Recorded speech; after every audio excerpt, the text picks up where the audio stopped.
In the United States and frankly around the world, do we use police and armies as soldiers of capitalism? Check this out. Leave your comments, ding the bell, share it with your friends, and subscribe to our channel. And welcome back. On the line with us is Professor Richard Wolff, the professor of economics, an economist, the co-founder of democracyatwork.info. His other website, rdwolff.com, the author of numerous books, including his latest, Understanding Socialism. You can tweet him at Prof. Wolff, as in Professor Wolff. Professor Wolff, welcome back. I'm wondering if you could give us a bit of a deep dive into how police and prisons built this economy. Let me just give you two real quick data points or frames or whatever. Number one, I think most Americans are aware that most of Washington, D.C., many of the physical institutions of America were literally built with slave labor. And, we see that. And then also something I think most Americans are unaware of, at least most white Americans, is that the 13th Amendment did not literally end slavery. It ended slavery under all circumstances except for those persons convicted of a crime. And so how does that bring us to today? And, and how did that get us where we are, sir? Well, prisons have been a part of the lives of societies whose internal cohesion as communities fell apart at some point.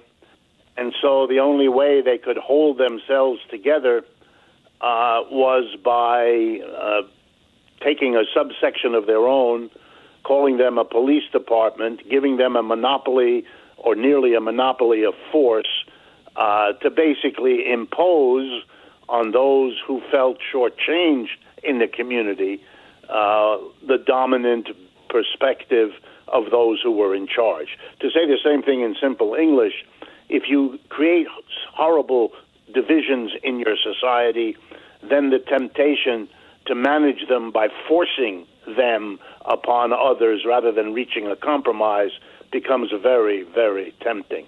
That's why the deepening of divisions in the United States today shows up quickly in the form of antagonism towards the police, as we've seen in the last few weeks.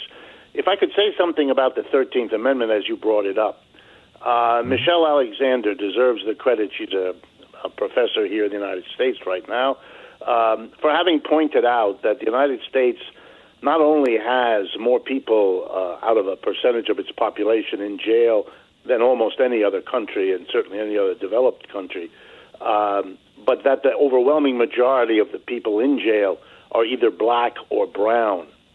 What you could then say, if you remember the 13th Amendment, is that the slavery that was abolished in the American South on the plantation wasn't so much abolished as it was relocated out of the South, in particular, into Americans' prisons all across the country that have become the new slaveholder because they are allowed, and in fact they do this, they are allowed to use the inmate in there for whatever reason got him or her in there, and it's overwhelmingly male as well, as slaves. We now have prisoners being basically leased out to private employers. Some private employers have moved their facilities into the prisons with the approval. The prisoners are paid unbelievably low amounts of money. Some Americans even noticed that in those wildfires that really hurt California over the last 2 or 3 years, they used convict labor to help put out those fires. And then afterwards threw them right back into jail, which struck me always as a remarkable acknowledgement of what they had just done. But it's a terrible feature of our society. If you're seriously concerned about racism, as we at least say we are, you ought to be first and foremost worried, about the divisions between white and black. I mean here mostly the economic ones, and then asking the police to keep the lid on this inequality puts the police in an impossible position. I don't mean to excuse them for a minute, but you are asking them to impose a level of inequality that anyone would resist, just as the black community has. But you also have to face the reality that our prisons are literally schools for slavery. We are legally allowed by the 13th Amendment to treat inmates, the overwhelming majority of whom are black and brown, to treat them as slaves, which we do.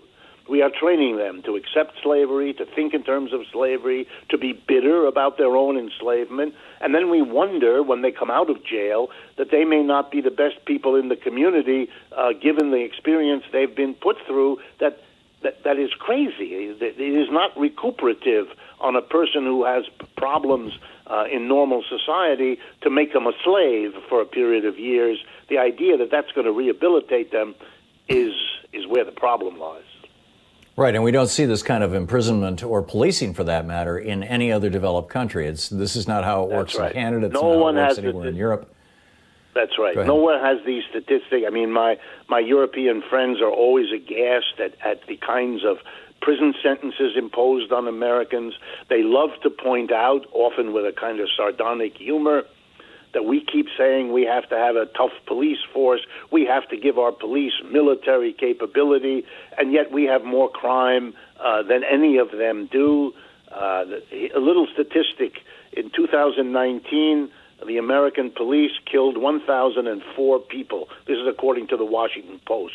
The police in England and Wales over the same period of time killed 4 people.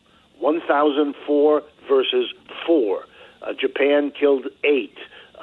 Denmark killed none last year. Australia killed 11.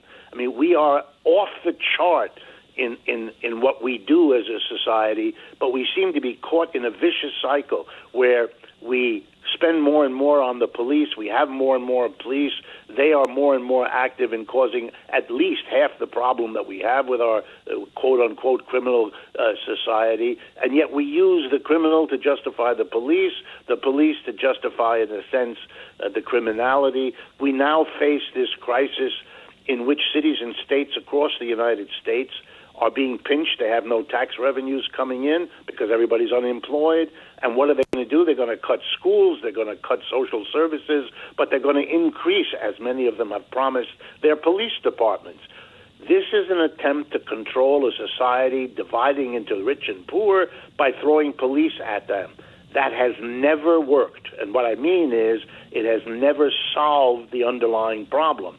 What it does do is make a society very bitter, very suspicious, very quick on the trigger, all which ways, and I don't think any of us wants to live in that kind of society. Yeah, and I think it brings about things like the Boston Massacre. We have about a minute and a half to a hard break. Slavery arguably was, a clear and vivid expression of early capitalism in America.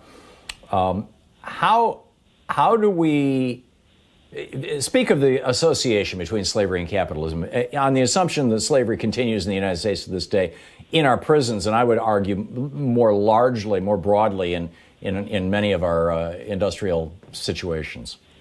Very, very simply. And by the way, Raymond Williams, who's getting a proper nod, wrote years ago about the link between capitalism and slavery. Anyone interested, it remains the greatest book on the subject. Early American slavery produced cotton. Cotton was the key ingredient in the English Industrial Revolution that brought capitalism into being. Britain could never have produced cotton cloth because of growing cotton in England. That's not possible. It was slaves in America that produced the cotton and made it cheap enough to fuel and fund the rise of capitalism, and so it was crucial there. And today, it's crucial again because prisoners are low paid, very, very low paid, and that allows the products of prison activity to compete unfairly in the market, giving a kind of another boost to capitalism on the backs of people who've suffered a long time and are now paid pennies per hour, way below the minimum wage we give everybody else.